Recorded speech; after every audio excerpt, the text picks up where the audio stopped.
ये है कॉन्टेक की TLC 6000 हॉल्टर मॉनिटर। तो एकदम पोर्टेबल है, एक हाथ में आ जाता है। और इसके साथ बॉक्स पैक में इसका ECG केबल आता है, इसका होल्डर बैग आता है, बैग को लगाने के लिए उसकी बेल्ट आता है, उसके साथ USB केबल आता है। तो सब कुछ इसके साथ आ जाता है। पीछे यहाँ पे बैटरी लगता है, इसमें एक ही बैटरी लगता है AAA साइज। और ये मशीन 48 आवर्स तक की रिकॉर्डिंग कर सकता है एक बैटरी में। तो बैटरी लगाने के बाद इस बटन को आप थोड़ा सा प्रेस करिए तो ये आ गई आपकी डिस्प्ले। और डिस्प्ले में ये दिखा रहा है सिंगल लीड डिस्प्ले। तो ये है आपका लीड 1। और पूरा लीड 1 से V6 तक देखने के लिए आपको ये आगे पीछे का एरो आप कर सकते हो। एरो को अगर आप स्क्रॉल करोगे अप डाउन तो ये आपको आगे पीछे की सारी ग्राफ डिस्प्ले में दिखाई देगा। तो आफ्टर प्लेसमेंट मतलब आपने ये लगा दिया आपका जो केबल है, और केबल में सब कुछ मार्क किया हुआ है। तो वो मैं आपको बाद में दिखा रहा हूँ कैसे केबल्स की फिटिंग होता है। केबल्स लगाने के बाद जब आप केबल को यहाँ पे फिट करेंगे, और इसको फिट करना बहुत ही आसान है। देखिए यहाँ पे सब कुछ मार्क किया हुआ है, तो इसी मार्क से इसको आपको फिट करना है। और केबल फिट करने के बाद यहाँ पे आपको सारा ग्राफ आ जाएगा।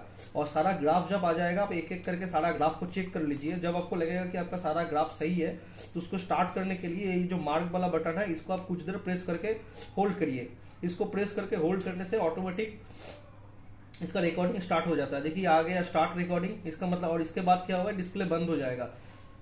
ये आपका डिस्प्ले बंद हो गया और ये ब्लिंक करने लगा। तो ये 8 सेकंड बाद ब्लिंक करने लगेगा। इसका मतलब है कि आपका रिकॉर्डिंग चालू है और रिकॉर्डिंग सब सही चल रहा है। अगर ये लाइट रेड हो गया उसका मतलब अलार्म है, तो कहीं का प्रॉब्लम है।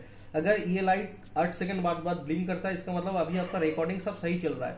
और ये जो मार्क वाला बटन है, अगर पेशेंट फील करे कि उसको कोई प्रॉब्लम आ रहा है ड्यूरिंग द रिकॉर्डिंग चलने के टाइम पे कोई भी प्रॉब्लम है, कुछ भी उनको लगता है कि अभी कुछ इवेंट हो रहा है, तो इसको एक बार प्रेस करके वो मार्क कर सकता है। जो भी यहाँ पे वो जब भी वो प्रेस करके मार्क करेगा तो वो रिकॉर्डिंग में ऑटोमेटिक आ जाएगा। तो बाद में डेटा एनालिसिस करने के टाइम पे हम देख सकते हैं कि कहाँ पे वो रिकॉर्ड मार्क पोजीशन है और उसके हिसाब से डिसाइड कर सकते हैं। तो जब आपका रिकॉर्डिंग खत्म हो जाएगा फिर आपको ये बटन को कुछ देर के लिए प्रेस करना है।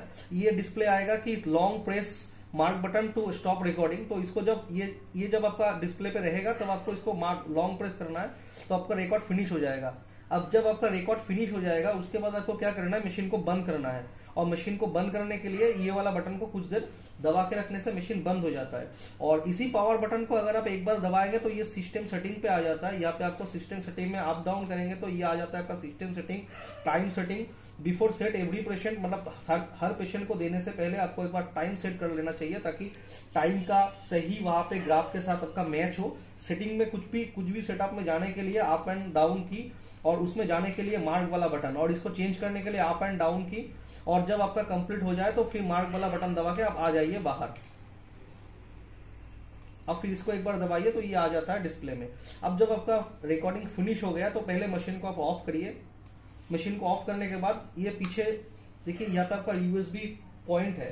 तो USB पॉइंट पे आपका जो USB केबल है इसको आप कनेक्ट कर लीजिए और इसको आप डायरेक्ट पीसी का USB से कनेक्ट कर दीजिए।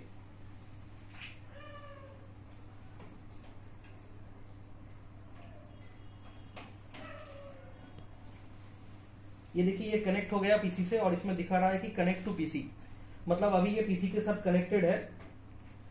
अब देखिए ये पीसी के साथ जब कनेक्टेड हो गया तो इसका डेटा आपका पीसी में देखने के लिए आप इसको डायरेक्टली ओपन भी कर सकते हो। माई कंप्यूटर पे जाके ये आपका डिस्क दिखाएगा और यहाँ पे आप ओपन भी कर सकते हो।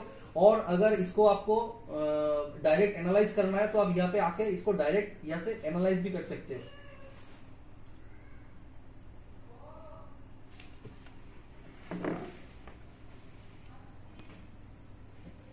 हमने डेटा को अभी जो डेटा है यहाँ पे उसको हमने इरेज नहीं किया, तो पहले से हम लोग एक डेटा रखे हुए हैं इधर।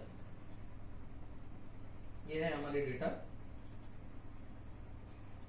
तो ऐसे आ जाएगा, बट इसमें कुछ रिकॉर्डिंग अभी नहीं हुआ है तो आपको हम दिखा नहीं पा रहे हैं। बट ये सारा आपका यहाँ पे जब ग्राफ आ जाएगा आप यहाँ से सब कुछ सिलेक्ट कर सकते हो। आपकी कौन सी लेट का एनालिसिस चाहिए आप यहाँ पे कर सकते हो। और फिर यहाँ पे आप कुछ भी यहाँ पे देखिए, जैसे QTT में आप जाएंगे तो इसमें सारा कुछ आपको आ जाएगा। तो इसका जो सारा डिटेल्स है मैं बाद में एक बार सॉफ्टवेयर आपको समझाऊंगा, तो वहां पे सॉफ्टवेयर में आपको सारा कुछ समझ में आ जाएगा। तो अभी हम लोग एक बार ट्राई करते हैं कि पेशेंट के ऊपर लगा के इसको केबल लगाते हैं और इसमें डेटा लोड करते हैं।